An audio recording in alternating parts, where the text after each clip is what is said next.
So explain to us what libertarian is. I hear that all the time. Let me tell you what libertarian is. Libertarian is someone who says you can be as liberal or as conservative as you want to be. Just don't force others to be like you.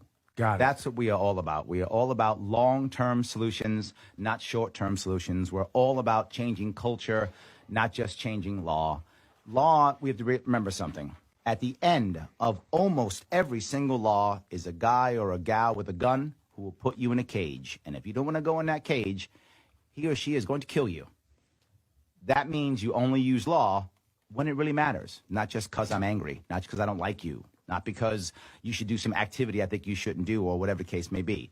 It's only for important things like life and liberty and property and things like that. That's when you use violence. That's when you use force. That's what libertarians are all about.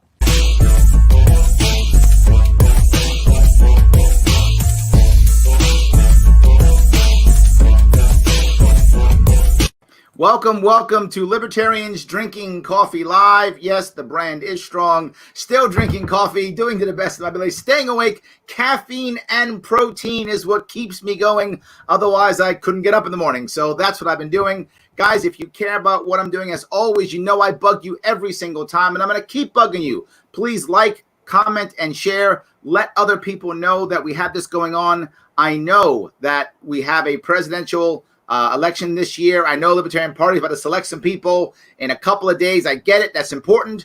Also important is everyone else running across the country. They're also important. People running locally, people running for Congress, people running for Senate, people running for governor, people running for a local city council. All those things matter. Let's make sure that we get as much press on these people as possible. Do that by like, commenting, and sharing. Today, speaking of someone running for governor, I have on the program today Libertarian candidate for governor of Utah, Dr. Daniel Cottam. How are you, sir?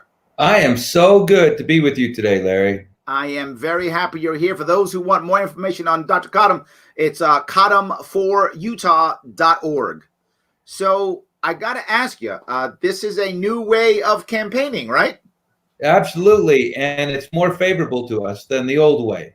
Oh, I like that. More favorable. I love to hear that. This is good. This is good for us. I mean, the COVID thing actually helps libertarians, not hurts, because it puts us in a format where we're on equal footing with the Republican or the Democrat, depending on your state, as the case may be, because, you know, the screen is the same for everyone, and for less money, we can reach more voters.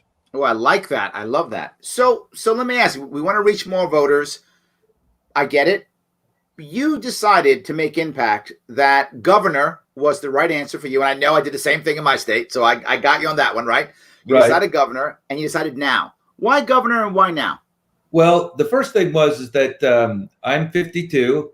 And at 50 years old, I said, I can no longer live the lie. It sounds like I'm coming out, and I did. I left the Republican Party and became a libertarian, right? And the thing about that is when you've decided that I'm going to do it, you can't be afraid of telling people who you are and what you stand for. Yep. And so when the election cycle came around, I wanted to be helpful to the local Libertarian Party. And so I said, you know what? I'm not poor, and I can afford to put some money into a campaign.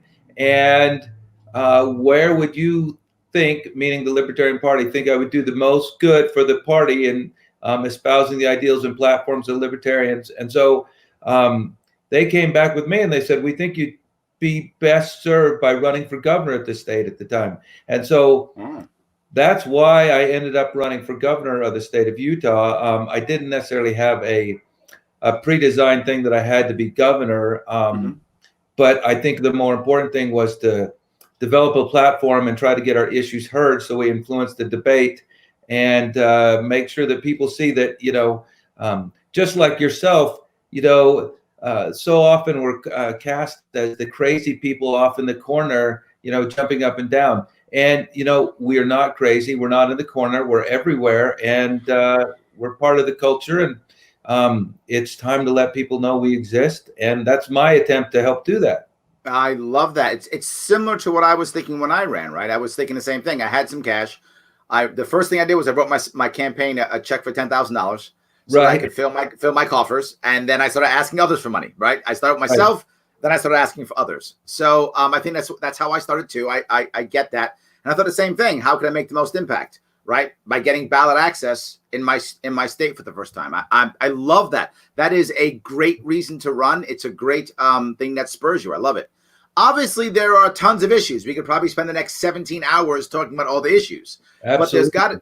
But there's got to be a couple for you that are kind of on the top. Can you give me a couple for you that are on the top? So I've got two that I think that your viewers will actually like.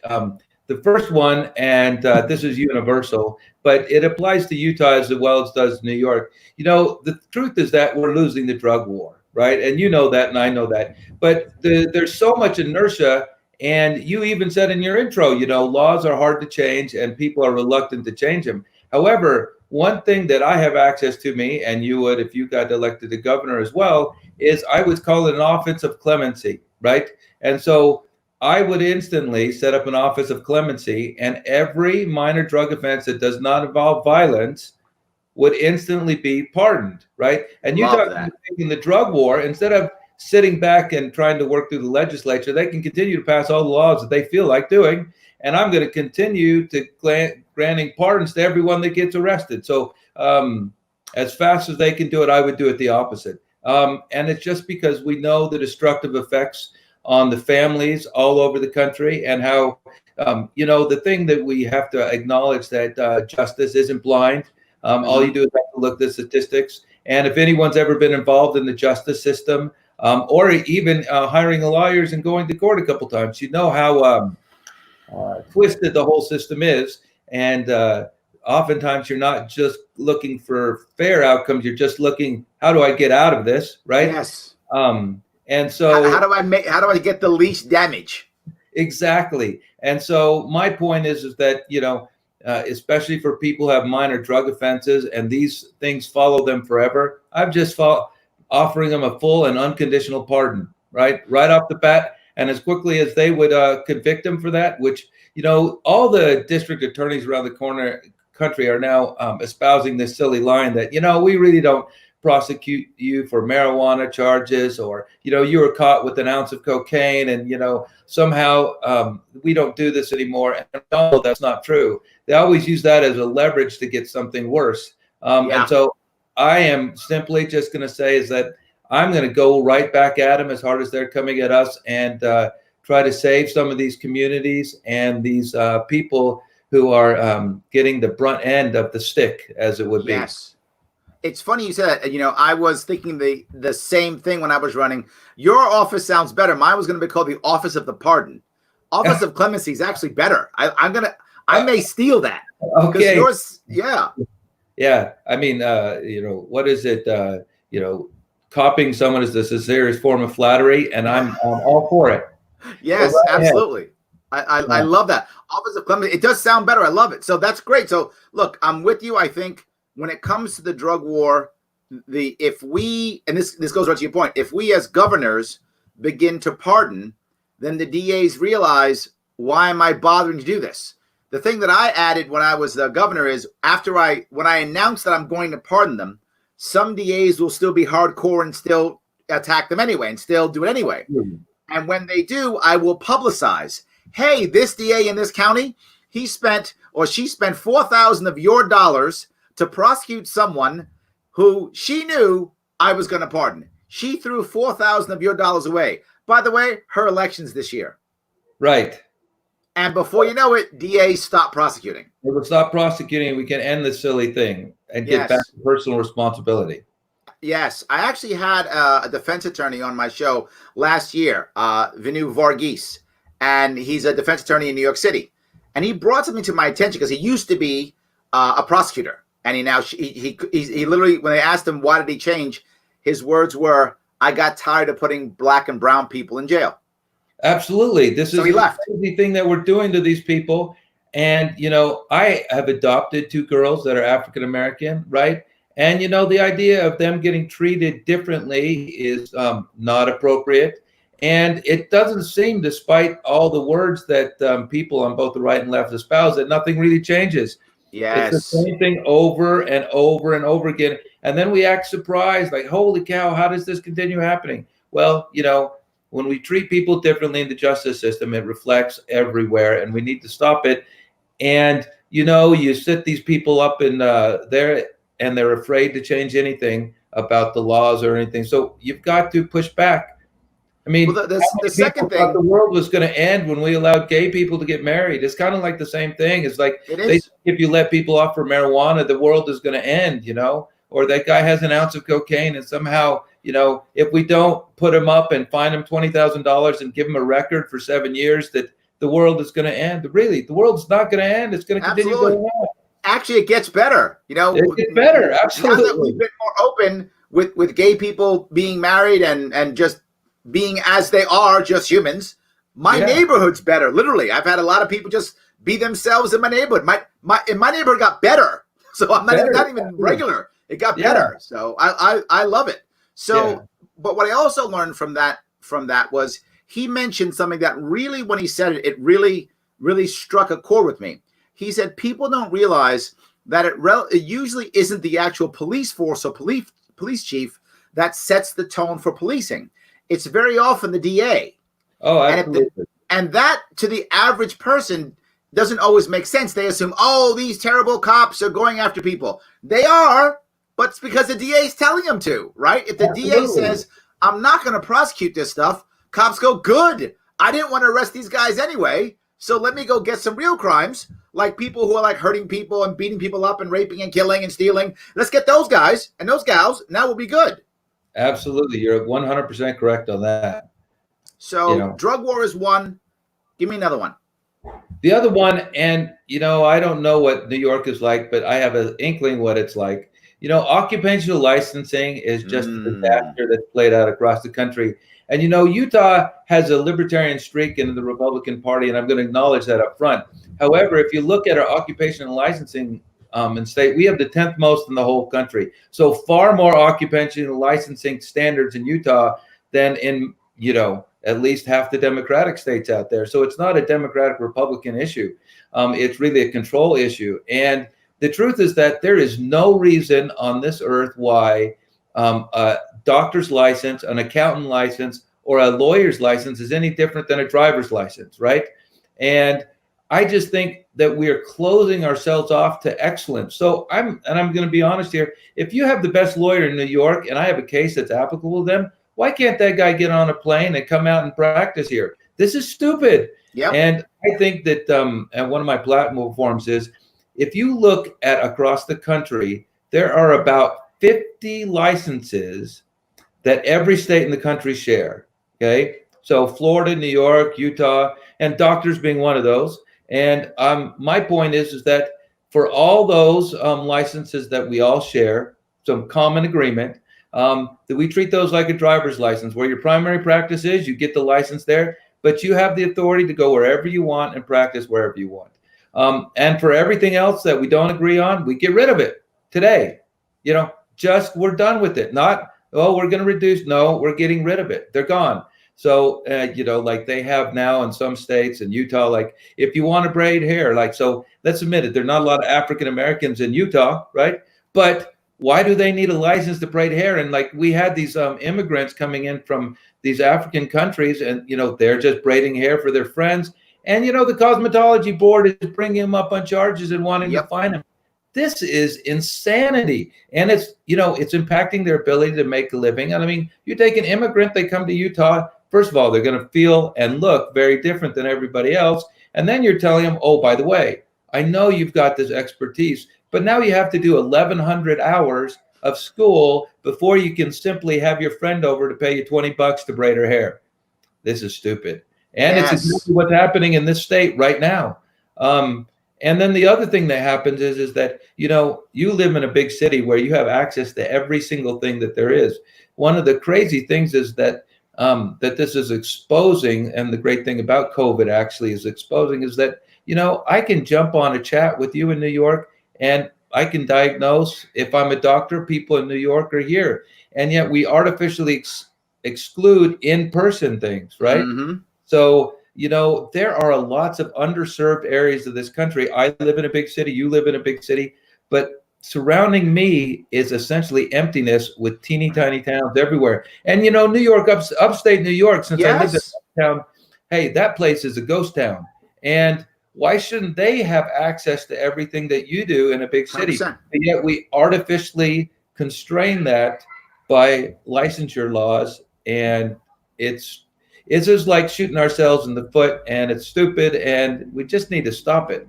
And I would hope that you know, that we take an example of what happened, how, the governors in these states just said, all right, you can practice across borders, right? This just shows you how stupid it was if you could wave a magic wand Yes. and then make it Yes. okay, right? Yes. So Absolutely. there's no reason to do it. I So agree. This is I love the licensing piece. We have the hair braid license in New York State too. Yeah, we have a dog walking license. exactly. We have And, all those same things. They should just be done with it, and I should get my little card, because there's a serious thing of how many people actually do need an occupational license. But I'm not trying to fight that battle. I'm just saying, listen, we all agree on this one. We're going to acknowledge it, and we're not going to make the burden any greater for anyone else. What Right? my saying then was, would you ask your friend to do it? So what I said was, would you ask your friend to braid your hair? Yeah, okay, no license. Would you ask your friend to walk your dog? Yeah, okay, no license. Would you ask your friend to remove your gallbladder? No, good, get a license. That was my entire thing. Would you ask your friend to do it? I wouldn't ask my friend to do an operation on me. I'd get a doctor. Okay, then get a license for that. No worries. But if I'd ask my friend to do it, why do I require a license? I would do it for free anyway. And that was my take on the licensing thing. But what I love about what you're saying is your two biggest issues. While I know you're saying there is a Republican streak in Utah, those are really left issues. Those are issues that generally deal with minorities, the poor, immigrants, brown and black communities, immigrant communities. The war on drugs and licensing crushes them more than anybody else. It's very impressive that what you're saying, it's not what the average person would think out of a libertarian out of Utah. Yeah, because the thing about it is these are, like you said, and this is same that goes for the this whole COVID crisis. It's like, you tell a doctor, if they have any brains at all, they've got money saved because they make a lot of money, and you tell me I can't practice for 2.5 months or 3 months while the whole COVID crisis is happening, great. But if you're a waitress, yeah, or you're a ski lift operator, or you're a cosmetologist or a hair braider, this is devastating for you. And no check for $1,000 from the government is going to cover what's happening in your life, right? It just isn't. It's a complete lie and fabrication by the government to say that magically going to replace your income, your job, your insurance, and your with $1,000 check. It just doesn't exist. And they sit there and say that, oh well, this is something good. Well, no, it's not really. And occupational licensing and the drug war is like a war on the less underserved populations of our country. Absolutely. And you can't welfare these people back into society. You and I both know it, that the most important thing a person can have is a job and a way to, and that's the most important thing. And yet it's like making it hard for the least among us to do it. So it's actually a moral position. And who leads on that is the libertarians. And we have ever since we were a party. And everyone says that we're uncaring, but actually it's the opposite. We care the most about those, right? And it's like, we advocated for gay marriage in 1974. Well, Bill and Hillary Clinton hadn't figured out how to split the baby then, and yet we were out there saying that, and by the way, we're okay with adoptions too, right? And this is part of the thing, is that who cares more about the welfare of the least among us than the libertarians? The answer is, it's definitely not the Republicans and the Democrats. Absolutely. So let's go there then. Let's go to, you talked about COVID a couple of times. It's the big issue, right? Everyone's talking about it. So tell me about the response. Do you have an opinion on the response, either locally or nationally? An opinion either way? Well, the thing about it is that the primary thing of government, and you even said that in your intro, laws are actually should follow what the people are doing, not lead what the people are doing, right? And so it's to help people do what's already happening. And so I always view the role of government as education and not as enforcement, right? And I'll tell you, it's been appalling in my state what they passed as education for the people in the state. So, for instance, they want to tell us how to think about the problem. And my point is that every one of us has a brain, and I'll get to why you can see people are making their own decisions. But the thing about it is that we need to share as much information as quickly as we get it. And this just hasn't happened. And we've been trying to lock up the information with the approved researchers, wherever those approved researchers are. So for instance, I'll give you a very good thing, and this really happened in this state. You could tell, this is from China, before it ever got to India, we knew, and the doctors in my hospital were talking about that, we knew who was at risk for this disease process very, very early on. It was people with comorbid conditions, meaning that diabetes, hypertension, severe obesity, and age is a marker of that as well, but I'm going to throw it in there with it, age as well. And so the truth is that the government's response was to protect 5% of the population. We're going to lock up 95% of the population. And so when you look at the Google, what they saw with the motion of the people in the entire country, we saw what was happening in China, and we started social distancing, right? All over the country. And we already had accommodated what was going on. And then the laws came that just made it horribly worse. I'm going to lock down everything, right? And it put everyone out to pasture, and it created, I think it was 40% unemployment in people who make less than $40,000 a year. Yeah. It was a disaster. It was a disaster in my own office. It was a disaster everywhere. And instead of educating the people, I think something else happened here too, right? Once you forced it, now you got rebellion. Right. And now you have rebellion, and people assume once the government makes a law and forces it, that's when all the conspiracy theories come out about control and, oh my God, and it's not real, and it's a hoax, and all of the stuff comes out once the government goes, lock it down. That's when all the backlash comes. Don't get me wrong, there's always going to be a group of people who believe it's a hoax or it's not real or conspiracy theorists. They're always going to exist. But they were multiplied by 10 at least by the lockdown. If this just would have been voluntary, like in Sweden and to a certain extent in South Korea. And Japan, don't forget Japan. Yeah, I think you would have had a lot less, oh my God, this isn't real. Oh my God, the government's trying to kill us. And a lot more, okay, how do we deal with this? Well, but the other problem is that, and this is true with our political party system, they had to have an either or response. And the problem with that is that, and I am not a conspiracy theorist. I know physicians in New York. What you guys experienced was absolutely real, okay? Right. But New York is not Utah, right? I live in a county next to Salt Lake, and we have 355,000 people in this county. We've had 2 deaths. One was on hospice with a brain tumor, and the other one was a 24-year-old with a transplantation. Both people who we already knew were at high risk for this, right? And so my point to you is that in classic fashion, instead of educating the people, they responded with a lockdown everywhere. And just think about this. China actually did this. They messed it up somewhat too. China just locked down the Wuhan province. They didn't lock down all of China. Right. What did America do? We said, holy cow, we're locking everything down. So, at least 80% of this country is rural. They're already social distancing. Telling someone in South Dakota that they can't go to the restaurant, and the only restaurant in the county, or one of 3, is completely ludicrous. And the government told us that there was only one response. Now, I will tell you this. I was not against the 2-week pause, right? That wasn't inappropriate. But then after the pause, they came back and said, well, we're locking the whole country down. That was completely silly. And then they didn't function. They didn't function on educating the people. And so the problem with that is that, like you said, the conspiracy theorists just go wild because are masks important? Are they not important? Do we wash our hands? Do we not wash our hands? When a vacuum is created and multiple lines are coming out and people on their own, does it make sense? They take matters in their own hands. And so the interesting thing all over the country is you watch people, they social distance before the lockdown orders came. Yep. And they opened up and started traveling before the lockdown orders ended, right? Yep. So Yes.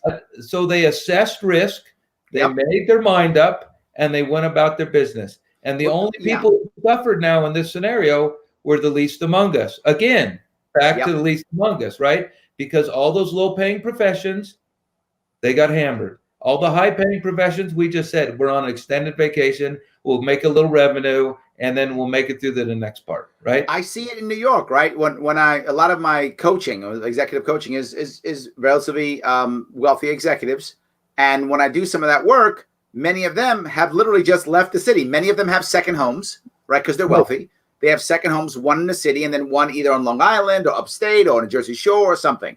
So many of them just left the city, went to their second homes, and they're hanging out in their second homes, working like this.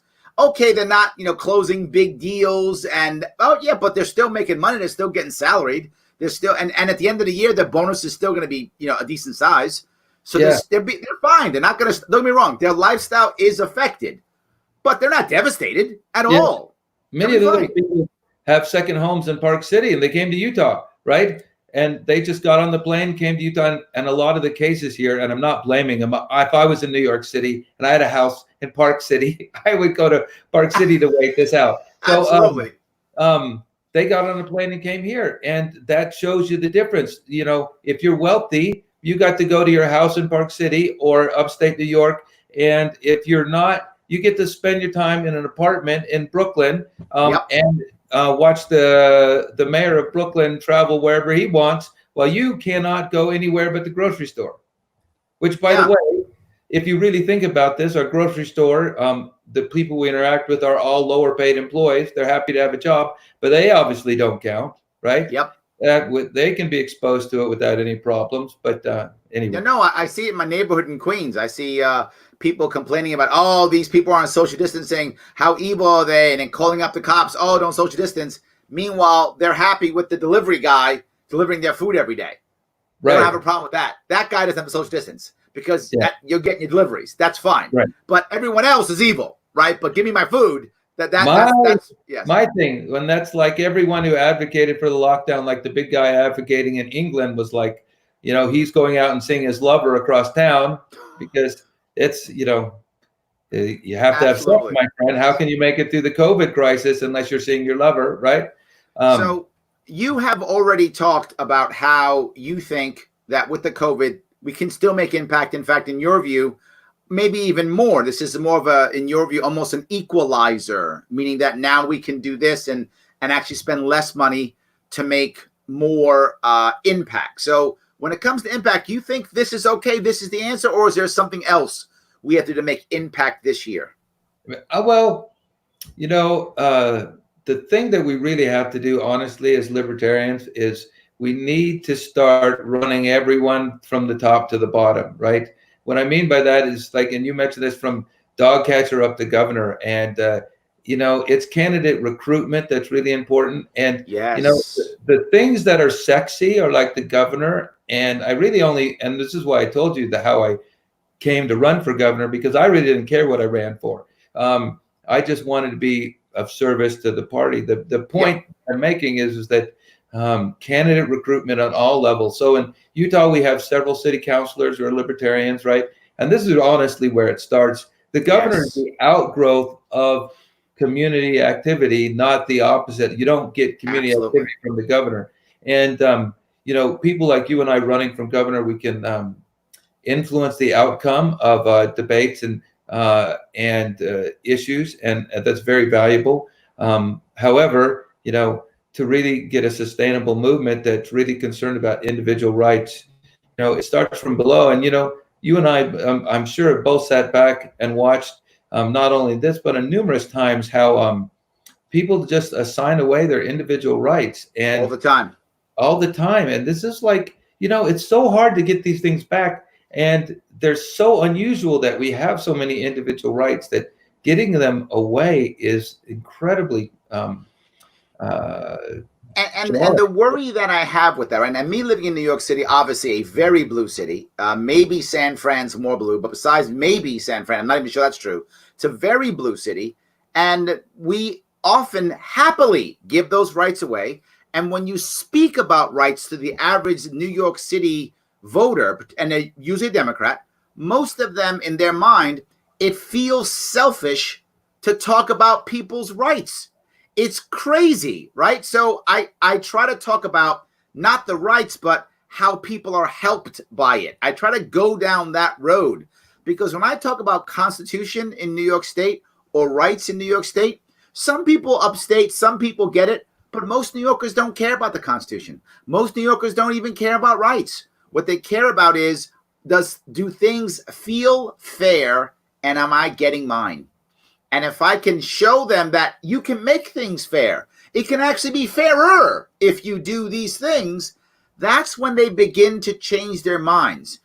I don't think the average New Yorker even understands the rights they've lost. And if they have, many of them, and again, I'm only speaking for New York City in this case, I think many of them are kind of okay with it. I mean, we every night at 7 o'clock, we get out and we clap from our jail cells and say, thank you, Governor Cuomo, for locking us up. It's almost like we have Stockholm syndrome, right? My governor, who has crushed our state, is at about 80% approval rating, highest than he's ever been. And he's devastating our state. We're clapping. Yeah. Yay. Thank you, jailers. I was teasing you earlier. You were talking about me going out and working. And I was like, when my overlord allows me to work, then I guess I'll go work. But I have an overlord.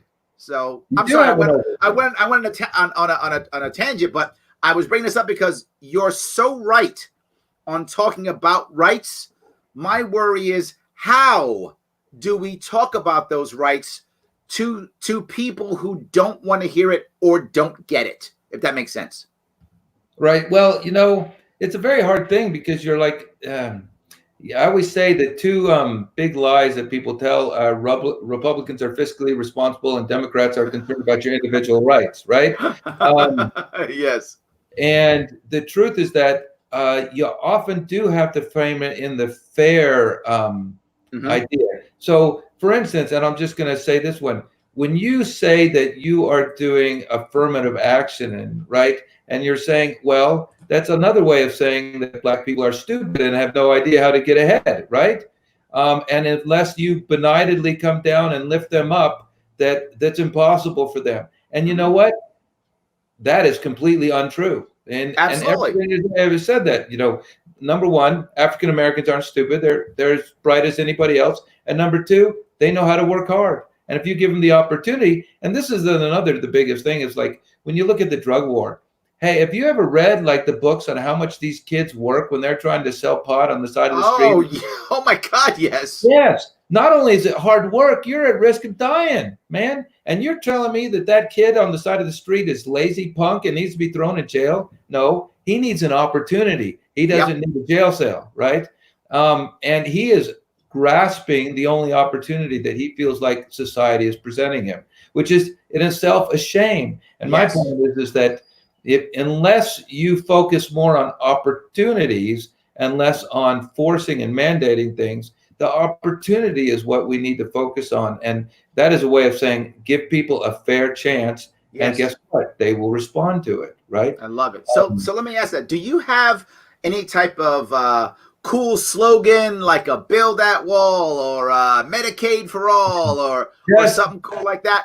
Just Dr. Cottam, the right prescription for Utah. How's that? Oh, the right prescription for Utah. There we go. I wish I actually came up with it, but my running mate Barry Short did. So I'm going to give him full props to that. I didn't come up with it. And his wife, who's an artist full time. I mean, one of the few people in the world that really makes a living at that, which, so many people wish they could, kind of like professional athletes, right? You're like, I wish I was LeBron James, right? Right. As I go and try to imitate him on the basketball court and know that it'll never happen. His wife is a full-time artist. And so that whole thing came up with it. And so I'm going to give props I love it. So for those of you who want to support the good doctor, please head down to, as you see at the bottom of the screen, cottam4utah.org if you want to head over there and support him. Look, if you're in Utah, help him out. Either throw him some bucks if you can. I know I say this all the time, but it's important. if you've got the funds, if you're in a good position, financial position, go there, throw them some money. Absolutely. Give them 10, 20, 100 bucks. If you got the money, give them $1,000 if you've got it, right? If you've got it and you're in Utah and you want some impact, give this man some of your money. If you don't have it, no worries. COVID has scared a lot of people and has put a lot of people in a position where they're not doing very well. I got it. He does need time. So give him some of your time. Go there, sign up, be a volunteer, make some phone calls, knock on doors, get some door hangers, wave some signs. The most important thing is just like us on Facebook. Honestly. Like, comment, and share. Be a social media warrior. Absolutely. That's 100%. Honestly, this equalizes us with everybody else. Yes, right? and it is free. So you can do that, right? If you don't have the cash, I got it. Or if you're giving us someone else, no worries. I love that. Then you can still support him by commenting, and sharing. Doesn't matter if you're in Utah or not. If you want to help this guy out, please do this. The good doctor is trying to rock and roll. And then in the next election cycle, run for something. Yes, absolutely. So let me go to the next piece, talking about running, right? What is your race? Is it a two-way race, three-way race? What is it? Well, New York and Utah have a lot in common. We both have one party. Yes. There has not been another party win a statewide elected office, I think, in like 30 years, something like that. Ours is only 20. Yeah. Yes. So, it's a difficult thing. We have to pick and choose our battles carefully. But the Democrat typically gets 25%, regardless of who they put up, and the Republican gets the rest. Now, last time, the person who ran for governor in the state from the Libertarian Party got 3.7% ensuring ballot access. And we're hoping to do better. The Democrat running this year is not very strong. And so we're hoping to do much better than that. Anyway. But you have something special in Utah, right? And I want to bring this up real fast. From 2016, McMullin, who ran for president, got something like 20% of the vote in Utah, or something like that, right? He made a lot of impact in Utah as basically just an independent, some guy who said, I'm not Hillary, I'm not Trump, and he did very well. Do you get some of that in Utah? Will you be able to absorb some of that, or can you talk about what that actually is in Utah? I mean, that would never happen in New York State. That's. So, the Evan McMullin thing is a very interesting thing, and this is just my take on it. So I don't know if anyone has officially weighed in with the official pollsters and stuff like that. But, the truth is that until he was elected, Utah hated Donald Trump. Okay.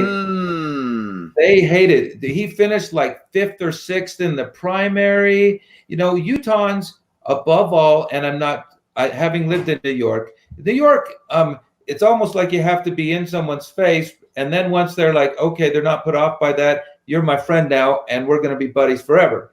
But Utah is a very polite state, right? Almost Southern in their politeness. And so Donald Trump comes off as the rudest, most arrogant asshole that you've ever seen. Yes. And so they're like, why would we vote for an asshole? And so Evan McMullin is from Utah. He's very polite. He says himself, he's not bragging. He's just like, listen, I'm the alternative. And that appealed to a lot of Utahns because that's how they conduct themselves on a daily basis, right? Right. And so he was like the Republican they wanted to vote for. And it was a protest vote against Donald Trump. Now, here's the weird thing. You show up, and my wife, I say we have a mixed marriage. She runs the Republican caucus for our little precinct right here. So, very good. And she's horrified by Donald Trump too. So just so you know, but the truth is that he's now like the king of the car. You go in there, you can't. How did you go from the 6th place finisher to everyone thinks everything you're doing is great? You've got to support him regardless of what he's doing. And how you've watched Republicans and Democrats twist like the wind, which is why you're a libertarian. Like, this state makes its living, much like New York, on export. We are an exporting economy. We export all over the world. And then we have this president who we're all cheering for, who wants to slap tariffs on everything, right? This is like incredibly dumb and misguided. And so Evan McMullin was a response to the natural Trumpianism. Got and it. now they've looked past all their ideals and are supporting him 100%, which I think, that's our culture's fault, right? What happened was, and I really believe this, when it came to 2016, there were a group of people who really thought Donald Trump was awesome and a group who really thought Hillary Clinton was awesome. But the vast majority of people, I think, in the middle didn't think either was awesome. They just thought, I lean right, so I'll go Trump, or I don't like Hillary, so I'll go Trump. Or I don't really like Trump, so I'll go Hillary. Or I lean left, so I'll go Hillary. I think most people were kind of in that world. But the problem is, after Trump won, everyone who didn't like Trump treated every single Trump supporter like a horrible idiot racist. And they're still doing it, which is amazing. And they're still doing it. So now people who voted Trump, who didn't really like Trump, were just like, I don't like Hillary, or I don't care, or I'm a Republican, I'll hold my nose and do it. They were attacked so badly that now they've validated their own vote. Absolutely. And so it's just basic psychology. And I think it's the same with the left, right? You find so many Bernie supporters. Hillary didn't have the same charisma that Bernie had, obviously. Right? No. Bernie still has a lot of charisma. So the Bernie bros were the same way. They were like, yeah. But I saw the Bernie bros change, because once Bernie dropped out, they didn't actually go and vote for Bernie. So a lot of those Bernie bros, about, I don't know, a third, I'm making these numbers up, about a third, a chunk, went to say, fine, I'll vote for Hillary. About a third just stayed home and said, it's not worth it, who cares? And another chunk said, you know what? I wanted a rebel. The Democrats didn't give me my rebel. I'll take Trump as my rebel. And they went to Trump. Now people say, how could a Bernie person go to Trump? Because they just, to your point, didn't want the same old thing. And they saw Bernie as the same old thing. How do I know that? Bernie supporters came to me when I ran for governor because I wasn't the same old thing. And that was the reason why. They were like, oh, he's different. So I completely agree. I think McMullin is an example of that. Absolutely. Yeah, they just didn't like it. And, now we get our choice between the same misogynist and someone who's, I tease my Democratic friends. And the funny thing about this is that, and you'll appreciate this, when the country elected Ronald Reagan, he was all there. And now I'm saying, okay, so you get your choice between a misogynist and someone who already has dementia. I'm just like, at least when we elected Ronald Reagan, he didn't have it going into it, right? Right, exactly. Yes, exactly. We had to wait a bit. Yes, absolutely. We had to wait for it to happen. So let me ask, one of the biggest questions is, obviously you're trying to win. I hope you win. That'd be amazing if lightning strikes. You never know. COVID may change people's minds.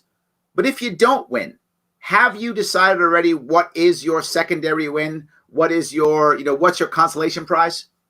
I am hopefully, the problem with campaigns is just like this. You never know what's going to come up, right? Yep.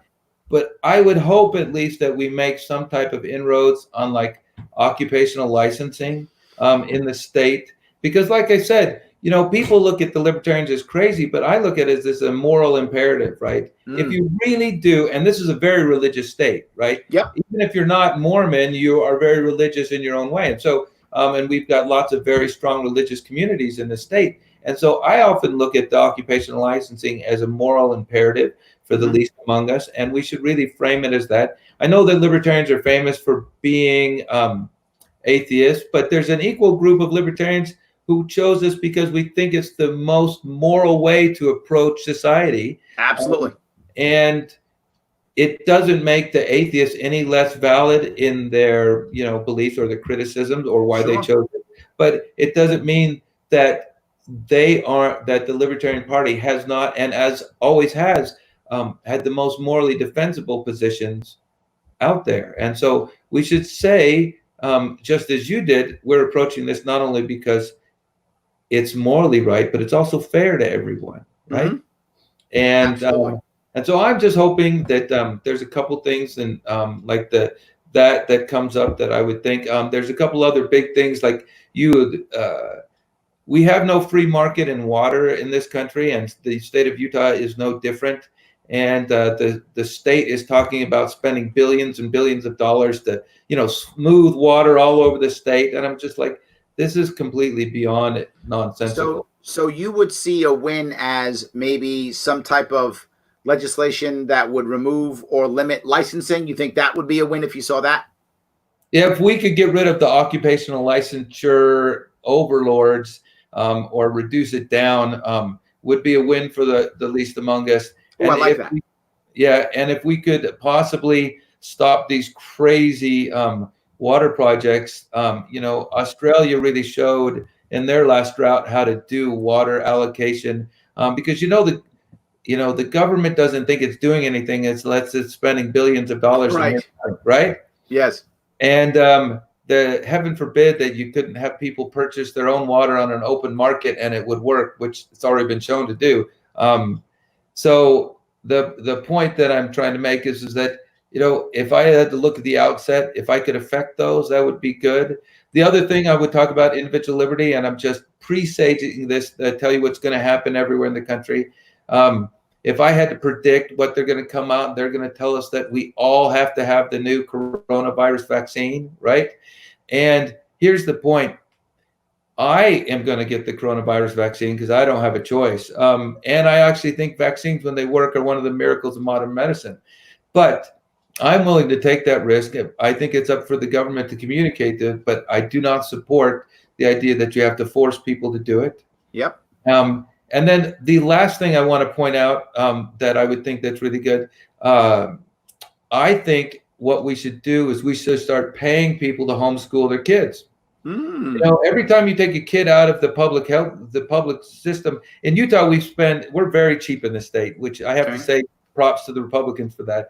But it's $7,000 on average to get a student educated in Utah. I know your eyes go open. This isn't New York. Wow.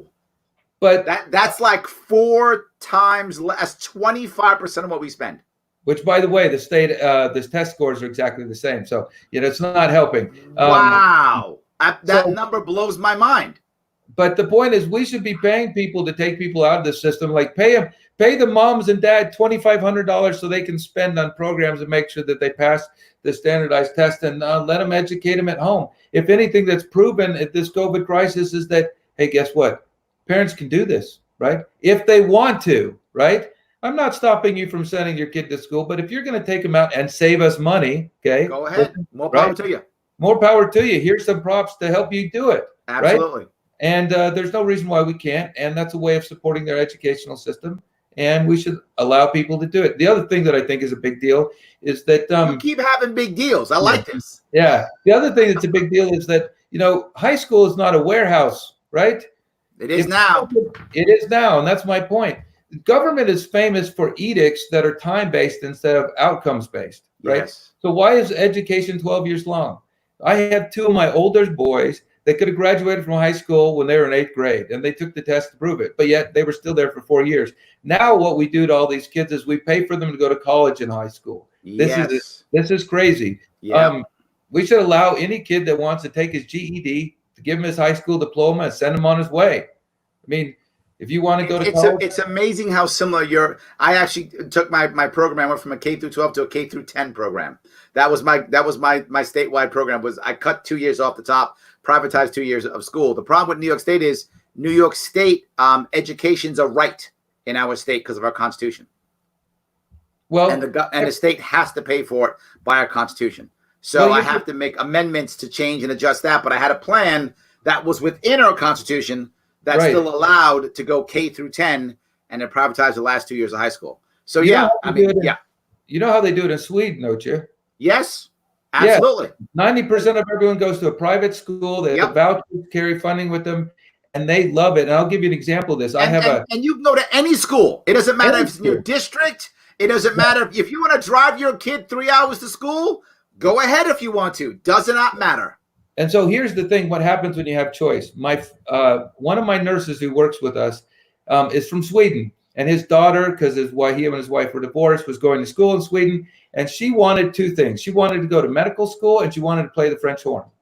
Okay. And when they went around and interviewed schools, they competed for her, and they said, "We are going to design you a program so that you get your pre-medicine requirements, and has a strong French horn component, and this is what we're going to do with you." And go to any public school in the country and tell them that, and they'll just look at you like you're blank face, right? Right. Absolutely. Yes. And because in Sweden, the schools are actually competing for the kids. And guess what? Absolutely. They get better outcomes, right? Yep. Absolutely. And she's a great French horn player, and she's a physician now. So, There you go. and She got both. in the schools, they don't tell you, right? And if you've had kids in schools and you have a bad teacher, what you can't do anything with that. That teacher's there. That's it. That's how it works. So, yeah. All right, my friend, I appreciate you giving me all this time. Thank you so much. If you guys want to support the good doctor, please head on over to Cottam4Utah.org. Support him best you can. Doc, I want to say thank you so much for coming today. Everybody else, thank you so much for watching. I'm sure I'll be talking to you again very soon. Have a good day, guys. Have a good day.